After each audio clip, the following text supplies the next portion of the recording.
unaweza kupeleka kwenye biashara, unaweza kupeleka kazini kwako, unaweza kupeleka nyumbani kwako, unaweza kupeleka kwa mgonjwa, kwamba mkono huu sitawekea mtu yeyote mkono mpaka niende kwa mgonjwa wangu aliyoko mahali fulani hospitalini, lazima niende nimuone. Unafika kwa jina la Yesu. Nimetoka kanisani, nimekuja na nguvu, ninatamka kuanzia sasa, pona kwa jina la Yesu. Unashangaa mgonjwa anafanya nini? Ananyanyuka.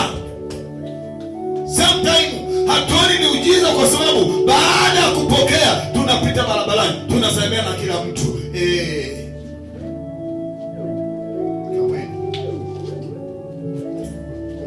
Tunapoteza nguvu. Haleluya. Sasa hiyo ndio unasema unasalimia hata mchawi alafu ananyonya nguvu yako. Ndio, unaenda unasalimia mchawi ananyonya nguvu yako. Unajikuta mbona nimeishiwa?